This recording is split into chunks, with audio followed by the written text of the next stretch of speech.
Vocês podem se assentar. Bom dia, paz do Senhor, irmãos. Vocês estão bem? Quem estava aqui com a gente ontem? Glória a Deus, firme e forte, isso aí, que Deus renova suas forças. Ainda tem mais hoje à noite, não perca tudo aquilo que o Senhor vai estar fazendo nessa conferência e nesses dias, né, de tanta glória, de tanta presença de Deus. Eu estou muito feliz de estar aqui com vocês. Eu me chamo Aisha Menegassi, para quem não me conhece. Eu tenho 26 anos e eu faço parte do movimento Dunamis e da Zion Church e também missionária. Cresci em missões. Meus pais são missionários, né, há mais de 20 anos, servindo o Senhor, traduzindo a palavra de Deus. E eu sou muito apaixonada por esse livro aqui. Eu sou apaixonada pela Bíblia e eu estou muito empolgada por tudo aquilo que o Senhor vai fazer. Quem estava no estudo bíblico hoje de manhã? Glória a Deus, essa é uma igreja apaixonada pela palavra, amém? A palavra de Deus aqui nos sustenta e nos mantém firme, nos dias bons e nos dias difíceis, não é verdade? Vou precisar que vocês interagem comigo, eu sei que vocês talvez não tomaram café da manhã ainda, não tem aquele cafezinho, mas eu preciso que vocês vão comigo, combinado? Gente, vamos lá, vou perguntar de novo. Combinado? Agora foi, glória a Deus. E eu estou realmente muito honrada de estar aqui com vocês. Sou muito grata pela vida do pastor Júnior, da pastora Kézia, do pastor Vinícius, que tem nos recebido, e pela casa. Realmente eu me sinto muito em família.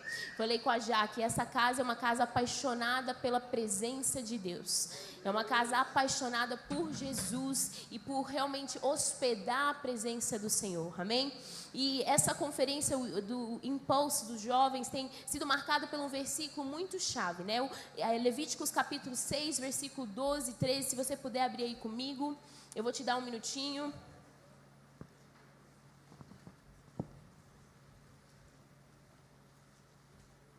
Levíticos capítulo 6,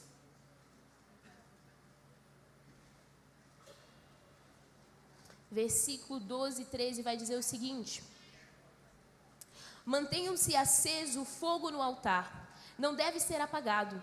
Toda manhã o sacerdote acrescentará lenha, arrumará o holocausto sobre o fogo e queimará sobre ele a gordura das ofertas de comunhão. Mantenham-se o fogo continuamente aceso no altar, não deve ser apagado. Então aqui a palavra de Deus nos mostra que o fogo no altar precisa permanecer aceso, queimando e queimando e queimando, e existe um papel muito importante para o sacerdote. E qual que é o papel do sacerdote? Colocar o que no fogo? Não ouvi. A lenha, para que o fogo venha continuamente estar queimando. Então, o fogo, ele vem no altar e o sacerdote mantém o fogo queimando. E essa manhã eu quero falar com vocês exatamente sobre isso, o papel do sacerdote. Quem que é o sacerdote? Por que ele tem esse papel de manter o fogo continuamente queimando? E será que eu sou o sacerdote? E da onde que vem esse fogo? Eu lia capítulo 6 de Levíticos e eu falava assim, gente, mas esse fogo vem da onde? É o sacerdote que acende fogo? Será que é o sacerdote que liga lá um isqueiro todo dia de manhã, ou liga um fósforo, né? Naquela época não tinha isqueiro é moderno.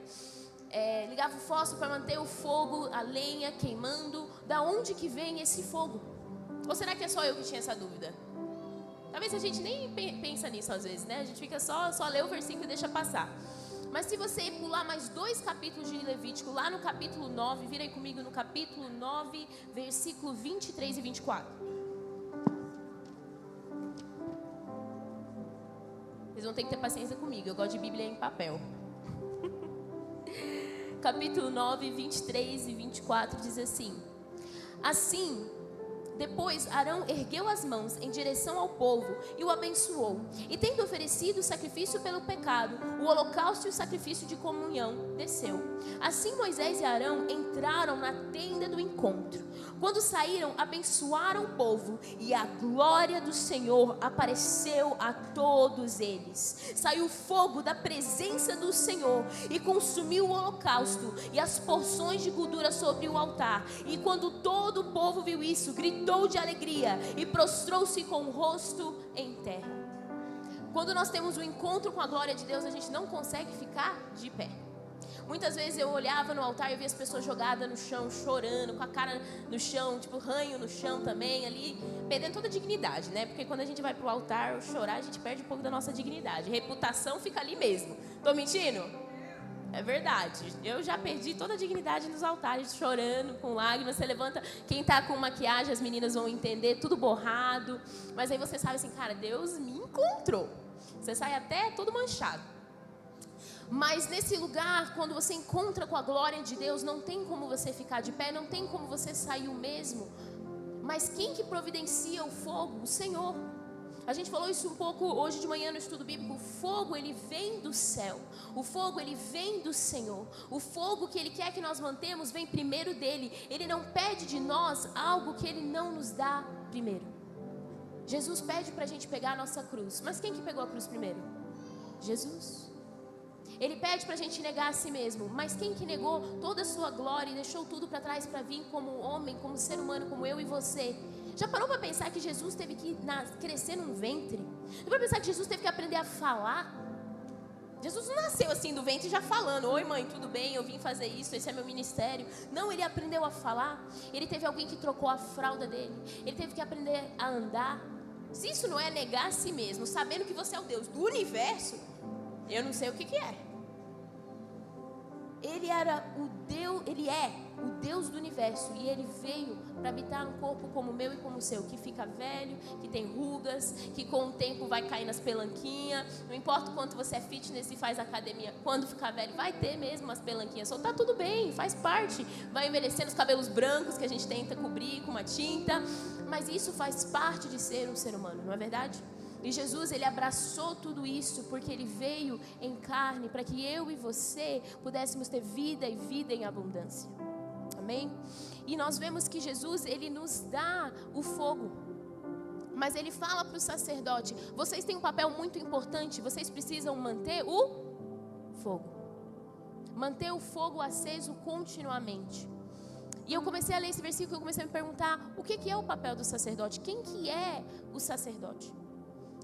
E o Senhor começou a me levar em 1 Pedro, no capítulo 2, no versículo 5.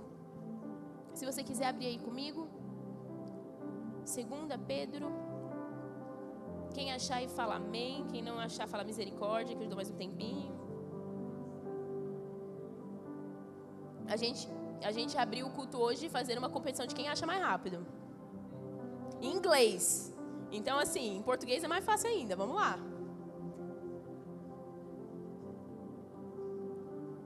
1 Pedro 2, do versículo 5 e o versículo 9. Diz assim, versículo 5: também vocês, como pedras que vivem, são edificados casa espiritual para serem sacerdócio santo. Repete comigo: sacerdócio santo. A fim de oferecerem sacrifícios espirituais agradáveis a Deus por meio de Jesus Cristo. Então, por meio de Jesus Cristo, eu e você nos tornamos sacerdócio santo. Então, vira para a pessoa do seu lado e fala assim: você é um sacerdote. Você é um sacerdote do quê? Você é um sacerdote do seu coração. Você é um sacerdote que mantém no altar do seu coração o fogo queimando continuamente. Você é um sacerdote que mantém o fogo de Deus. Então, um sacerdote é um quê? Um discípulo de Cristo, não é verdade? Porque para você ser um sacerdote, você precisa seguir o sumo sacerdote. Quem que é o sumo sacerdote? Jesus Cristo. Hebreus capítulo 10 vai falar que Jesus, ele é o nosso sumo sacerdote. E por ser o nosso sumo sacerdote, nós, como sacerdotes, olhamos e nos espelhamos em Cristo Jesus. E com isso nós nos tornamos discípulos, mini-cristos, seguindo o nosso Senhor. Mas quando nós falamos a palavra discípulo, ficou uma palavra tão familiar para nós hoje em dia que a gente pensa: só alguém que segue Jesus, não é verdade? Se eu falar, eu sou um seguidor de Jesus, você vai pensar nos seguidores de um Instagram, do TikTok. Porque, querendo ou não, a minha geração pensa nisso. Eu nunca vou esquecer, eu tava conversando com jovens e eu comecei a falar: não, porque a gente precisa ser um seguidor de Jesus. E nananã. E aí uma aluna brincou e falou assim: imagina quantos seguidores Jesus teria no TikTok. Falei: 0, minha filha. Porque ninguém gostava muito da mensagem de Jesus da época. Se Jesus viesse hoje, ele não seria popular no TikTok e com certeza não seria popular no Instagram. Talvez ele não teria 4.000, 5.000, 8.000 seguidores, talvez ele teria apenas 12. E enquanto eu refletia nisso, eu pensava sobre isso, o Senhor começou a me levar em Salmos 103:7, que Deus vai falar assim: Moisés conhece os meus caminhos, mas Israel conhece os meus feitos. E pode parecer tão lindo, nossa, Moisés conhece os caminhos de Deus, e Israel, o povo de Deus, conhece os feitos, os milagres do Senhor. Mas ali o Senhor faz ele distingue dois tipos de grupos, que nós vamos ver que acontece de novo no Novo Testamento: as multidões e o povo e os discípulos. Tem alguns que vai conhecer os caminhos de Deus, o coração de Deus, como Deus faz e opera, e vai ter aqueles que conhecem apenas os milagres de Deus, os feitos de Deus, o poder de Deus. E deixa eu te falar uma coisa, não é porque você vê os milagres e os feitos de Deus que você conhece os caminhos de Deus. Porque para conhecer os caminhos de Deus, você precisa estar na palavra.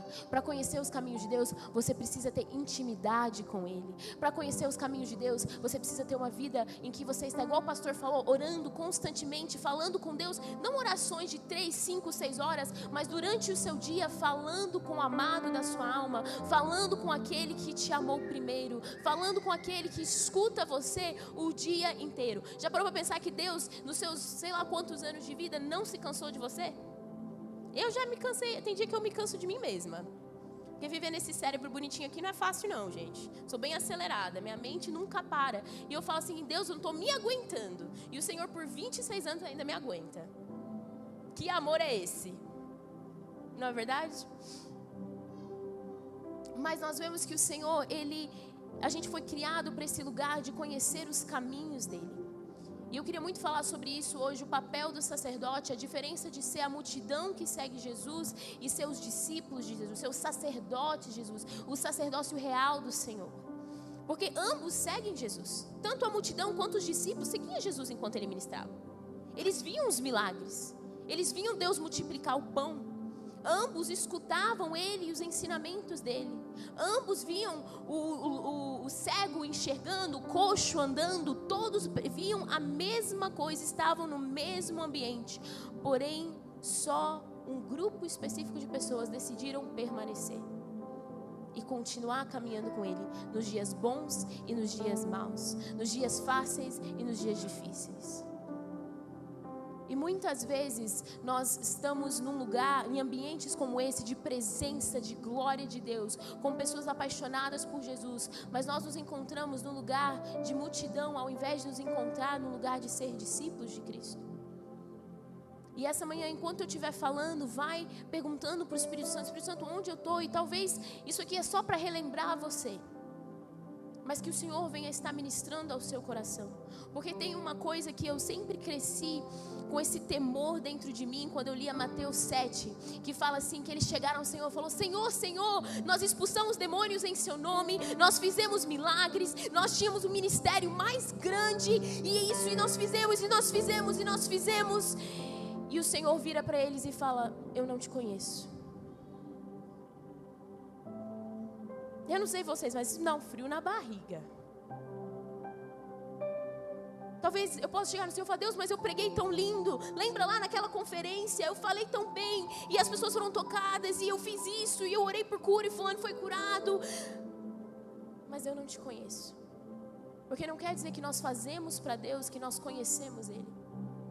Não quer dizer que você tem um dom, ou você é ungido, que você conhece Ele. E isso é algo que o Senhor tem aumentado esse temor no meu coração, de ser uma pessoa que muito mais do que eu faço para Deus, eu conheço a Deus. Que nós vamos ser uma geração que não só faz, não só trabalha, não só opera, mas que nós conhecemos Ele de forma tão profunda, que ao olhar nos nossos olhos, as pessoas venham ver Jesus. Que ao sentar na nossa mesa, famílias venham ser tocadas pela presença de Jesus. Ao ouvir a nossa voz, as nossas conversas entre os nossos amigos, venham tocar as pessoas que estão na mesa do lado, porque eles estão ouvindo uma mensagem que toca a vida deles, que eles estão conhecendo, ouvindo de um amigo, de um amado, que nós amamos tanto, que você vai também incendiar e sair apaixonado. E com isso eu queria trazer pra gente 4 pontos do que é a diferença entre a multidão e os discípulos. A primeira coisa é que a multidão, eles seguem Jesus pelo que ele faz e não por quem ele é. A multidão, em João capítulo 6, se você quiser virar comigo, a gente vai ficar ali um tempinho. João capítulo 6.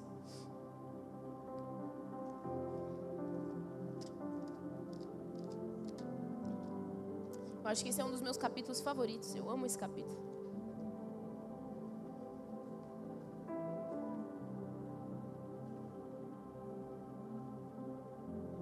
Quem abriu aí diz amém.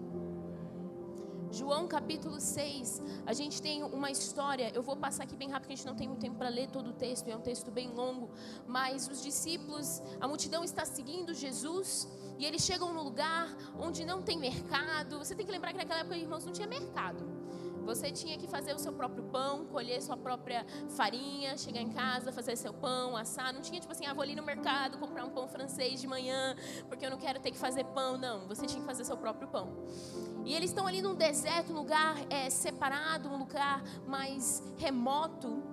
E Jesus, ele está ali pregando para os discípulos. No versículo 5 vai falar assim: então Jesus, erguendo os olhos e vendo que uma grande multidão se aproximava, disse a Filipe: onde compraremos pão para lhes dar de comer? E aí o versículo seguinte, o versículo 6 vai falar que Jesus dizia isso para testar o coração deles, para ver se eles tinham fé que Deus podia prover no meio do nada. E talvez você está aqui hoje precisando de um milagre no meio do nada. Mas se Jesus consegue prover pão num deserto, o que mais que Ele pode fazer na sua vida?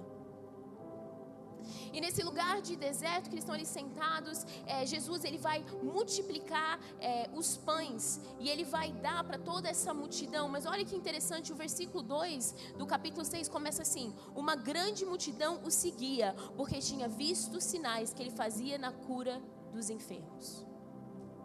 A multidão seguia ele por quê? Porque eles viam as curas, eles viam os feitos, eles viam a manifestação do poder. Eles não seguiam ele porque eles o amavam, eles não seguiam ele porque eles entenderam quem ele é, eles seguiam ele por aquilo que ele poderia dar para eles. E muitas vezes a gente se encontra um lugar que nós estamos buscando mais aquilo que o Senhor pode nos dar do que quem ele é. E eu não estou falando isso só para você, eu já estive neste lugar. Eu passei por muitos anos orando pela cura da minha mãe. A minha mãe, hoje ela tem um tumor no cérebro dela que por muitos anos tem causado muita dor, muito sofrimento e muita dificuldade na vida dela. E já vai fazer mais de 10 anos que eu oro por cura. E chegou uma época na minha vida que ela ficou muito doente, ela estava internada, e eu orava sem parar, de manhã, de tarde, de noite. Eu orava o tempo todo. Tudo que eu estava fazendo, eu estava orando por ela, orando por ela, orando por ela. E um momento o Espírito Santo me confrontou e falou assim: minha filha, eu vou tocar na sua mãe, eu estou ouvindo as suas orações, mas parece que você só vem para mim para pedir. Quando foi a última vez que você só veio para estar comigo? Eu posso fazer, mas você quer mais o milagre que eu posso operar, ou você quer mais a minha presença? Isso não me impede de continuar orando e clamando pelo milagre, mas isso fez eu alinhar o meu coração e entender que a multidão procura apenas os milagres, mas os discípulos, eles amam e procuram o Senhor por quem Ele é. Não pelo milagre que Ele pode operar, mas porque Ele é o Deus do milagre. Não pelo aquilo que Ele pode prover, mas porque Ele é o Deus provedor. Não pelo aquilo que Ele pode fazer, mas por quem Ele é. E os discípulos de Cristo são aqueles que reconhecem quem Ele é. Não seguem apenas sinais e movimentos e sentimentos e se sentir bem, mas procura conhecer quem Ele é. A multidão, eles ficam impressionados com os ensinamentos de Jesus, mas o que eles fazem com esses ensinamentos? Nada. Quantos seguiam Jesus na época que Ele estava aqui na terra? Mas quantos realmente colocaram em prática a mensagem que Ele pregava? E muitas vezes nós ouvimos a palavra, nós lemos a palavra, mas será que ela está entrando na nossa vida e mudando hábito por hábito? E às vezes a gente fica um pouco desesperado, né? Porque você vai ler a Bíblia e você fala assim: meu Deus, Deus me ajuda, sou complicado. Você vai ler na Bíblia como um espelho e você vai vendo tudo na sua vida que está meio torto. Que nem a musiquinha, era um homenzinho torto, morava na casinha torta. Aí conheceu Jesus, desentortou. Mas não desentortou tudo de uma vez. Desentorta um pouquinho aqui, um pouquinho ali. E vai desentortando na sua vida até que você venha viver vida e vida em abundância. E a gente está no processo de santificação, de transformação, não é verdade? Ou é só eu que estou nesse processo? Todos nós, não é verdade? E conforme nós estamos caminhando nesse processo, eu desafio você, escolhe uma coisa que você vai mudar por ano na sua vida. Pense aqui comigo, se você pegar uma coisa da Bíblia, aplicar na sua vida e mudar uma coisa por ano, daqui 20, 30 anos você mudou 20, 30 coisas. E você se parece mais com Jesus do que você parecia ontem. Às vezes a gente quer começar com as coisas grandes, né? A gente faz aquela lista de ano novo, eu vou emagrecer, eu vou fazer isso, eu vou fazer aquilo. Você faz aquela lista impossível. Quase que só Jesus consegue cumprir. Mas nesse novo ano, escolhe uma coisa que você quer mudar na sua vida. Senhor, eu quero ser liberto disso. Senhor, eu quero ser transformado nisso. Senhor, eu quero começar uma vida de oração. E durante o ano, seja fiel em fazer aquilo, pouquinho por pouquinho. Porque assim você vai mudando e sendo transformado pelo poder do Espírito Santo. Amém? A multidão, eles seguem os milagres e eles estão muito mais preocupados com os milagres do que com o caráter. Tem uma coisa que meu pastor, ele sempre falava para mim, ele falava assim, Aisha, unção você pode construir, mas caráter não todo mundo tem para sustentar a unção. Ele falou, muito legal que você é ungida, mas se você não resolver isso na sua vida, você vai ter uma falha de caráter. Eu falei, nossa, pastor. Ui. Mas é verdade. Porque unção constrói um lugar de intimidade com Deus. Mas caráter é algo que nós precisamos trabalhar. E o discípulo de Cristo, ele está sempre trabalhando no seu caráter.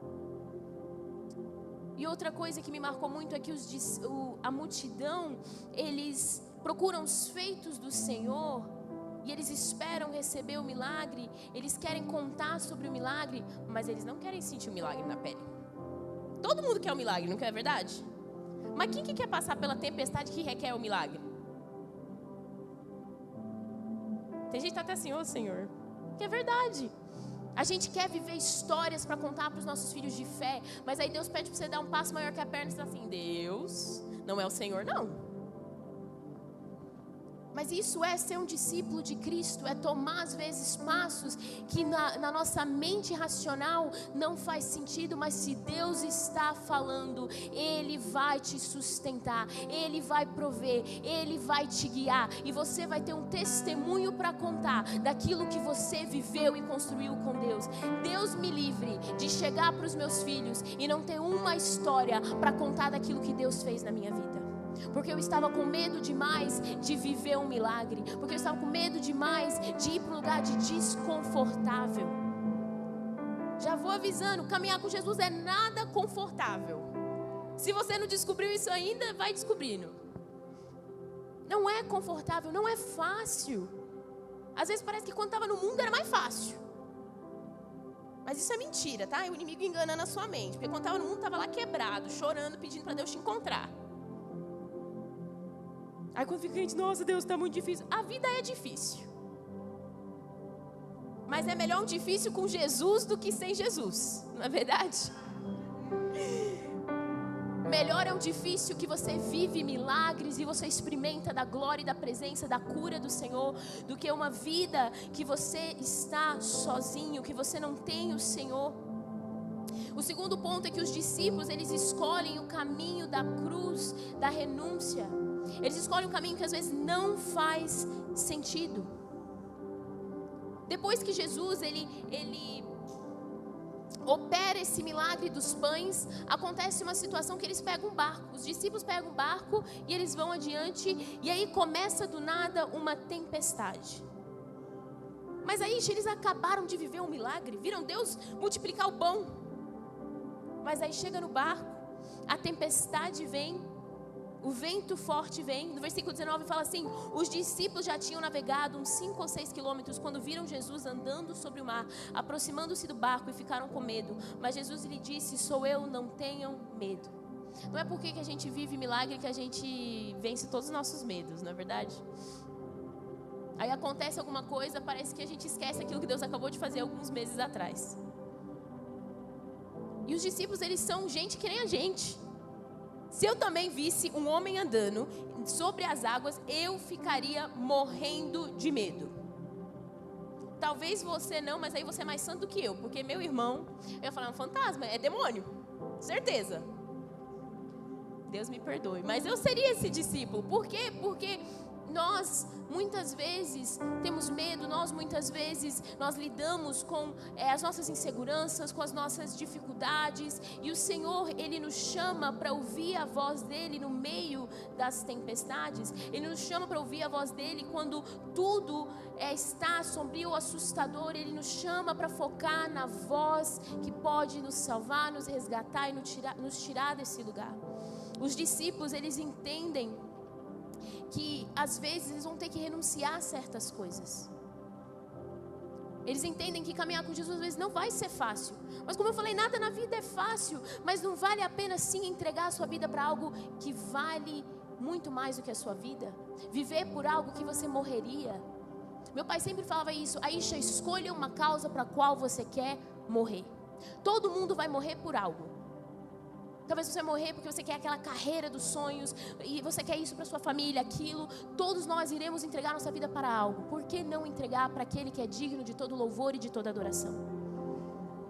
E quando Jesus, ele traz todo esse ensinamento do capítulo 6 sobre ser o pão da vida, no versículo 60 vai dizer o seguinte: muitos dos seus discípulos, tendo ouvido tais palavras, disseram: duro é esse discurso, quem pode suportá-lo? Mas Jesus, sabendo por si mesmo que os seus discípulos murmuravam a respeito do que ele havia falado, disse-lhes: isto escandaliza vocês? Que acontecerá então se virem o Filho do Homem subir para o lugar onde primeiro estava?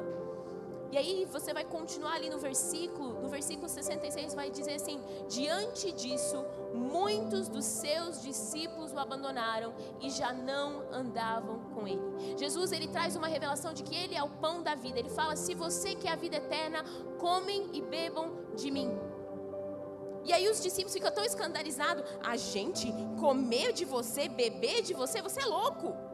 E eles ficam tão escandalizados e ofendidos, a palavra é tão dura que eles se afastam. E eles acabam não andando mais com Jesus. E essa é a diferença do discípulo e da multidão. A multidão está lá enquanto está tudo bom. Até Jesus começar a confrontar. Jesus começou a confrontar, não aguento mais não. Jesus começou a alinhar o nosso coração, não aguento mais não. Começou a transformar os nossos desejos, a nossa vontade. Começou a pedir para você aquilo que você é tão apegado. Começou a pedir para você aquilo que você mais ama. Porque deixa eu te falar uma coisa: Jesus, ele não vai competir com os seus outros amores.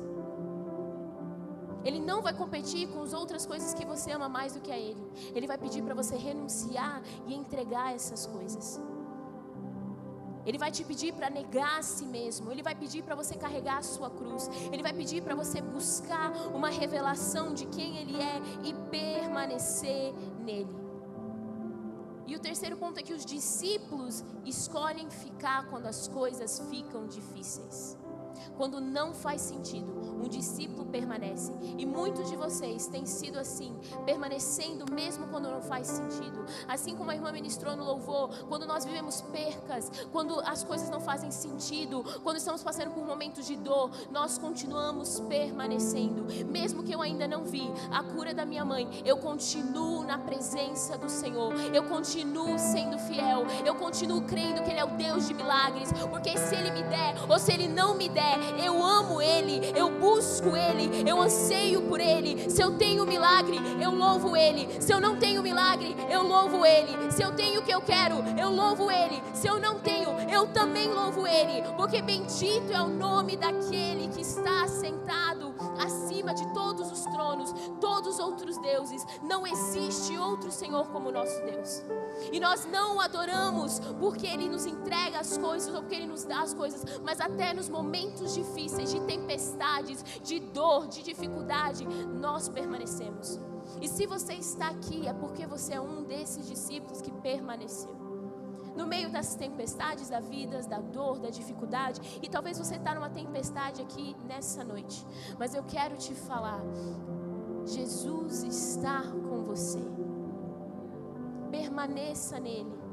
Permaneça nele, não vá embora como a multidão foi embora, porque ficou difícil demais, porque o ensino era duro demais, porque os discípulos, eles buscam Cristo, enquanto a multidão busca os milagres de Cristo. Os discípulos, eles buscam permanecer na presença de Deus, independente do que vão receber. Quando a multidão vai embora, quando acabou o pão.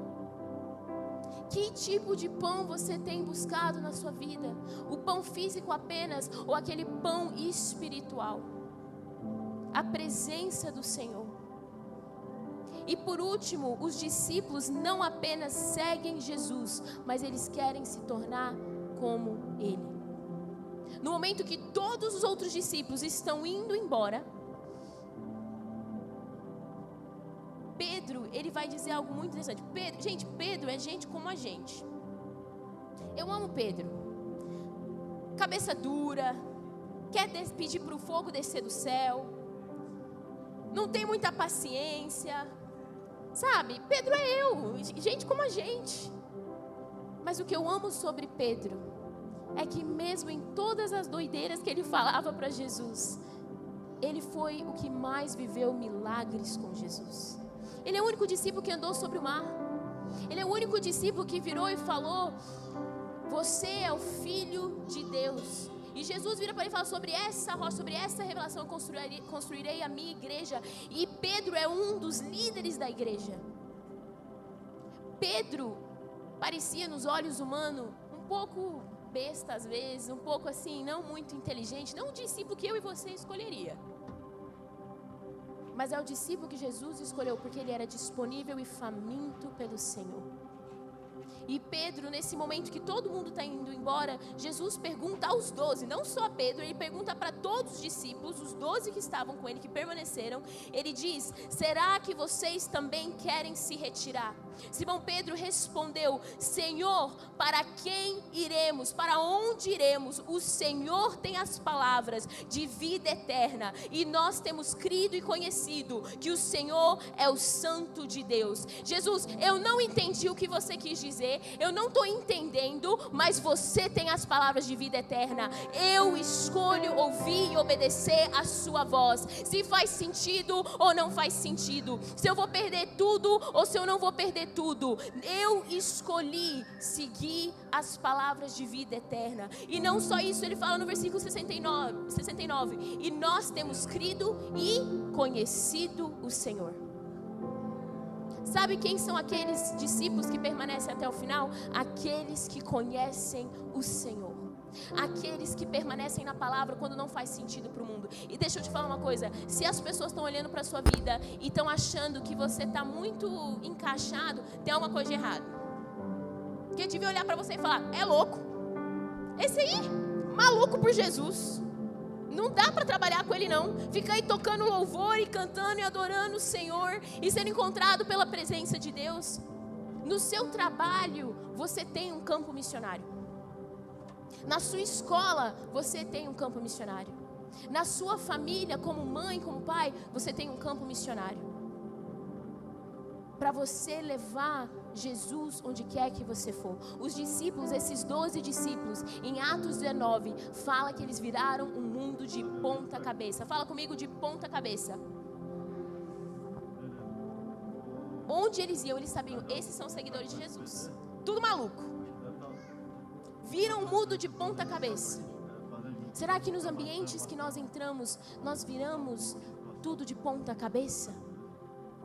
Será que no nosso trabalho a gente vira as coisas de ponta cabeça? Eu não estou falando sobre desordem, eu estou falando sobre o fato que a tua presença está lá e Jesus, o Deus do universo, habita dentro de vocês, incomoda as pessoas que estão ao teu redor. Eu lembro que quando eu ia para a escola, às vezes minha colega falava assim: eita, não posso nem falar isso perto de você. Eu falei: que isso? Ela: porque se eu falar eu já fico incomodada. Eu não sei o que é não, mas eu fico incomodada. Eu falei: eu sei o que é isso. É o Espírito Santo de Deus. E que bom que você fica incomodada, porque eu quero que as pessoas chegam perto de mim e ficam tão incomodadas que eles querem saber aquilo que está dentro de mim, aquilo que está dentro de você. Você não precisa ser missionário e ir junto comigo. Se quiser, vamos lá.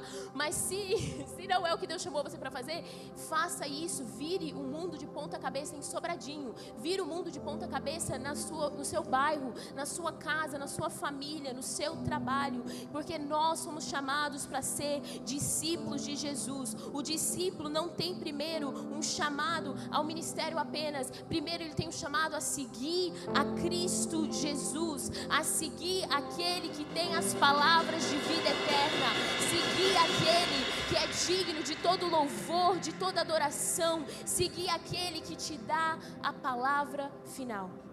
E a minha pergunta para a gente essa noite é: será que nós temos sido esses sacerdotes, esses discípulos? Será que você está decidindo as coisas baseado na conta bancária ou na palavra de Deus? Porque quando Deus fala alguma coisa, às vezes a gente olha ali no banco e fala assim: Deus, não vai estar rolando para mim ir para a conferência, porque assim, o dinheiro não está rolando para mim fazer esse projeto que o Senhor colocou no meu coração, porque o dinheiro ainda não chegou. Mas será que não chegou ainda porque você ainda não deu o seu passo de fé? Será que não chegou ainda porque você está preso a ser liderado pela sua conta ou pelo aquilo que as pessoas falam, ao invés de ser liderado pela palavra de Deus? Porque a palavra de Deus, ela abre portas, ela abre caminho onde não há caminho. A palavra de Deus nunca volta vazia. Isaías 55:11, a palavra de Deus nunca volta vazia, mas vai adiante para cumprir tudo aquilo que Ele declarou. E eu creio que aqui é uma casa de discípulos de Jesus. E o Senhor está te lembrando essa manhã que existem palavras que Ele já liberou sobre a sua vida, que ao longo do tempo você foi desacreditando, ou talvez ao longo do tempo com as frustrações da vida você foi se esquecendo, mas eu creio que essa manhã o Senhor quer ressuscitar algumas palavras que você tem se esquecido, palavras de vida eterna, palavras que Ele liberou sobre você. Então eu quero que você fique de pé aí comigo onde você estiver.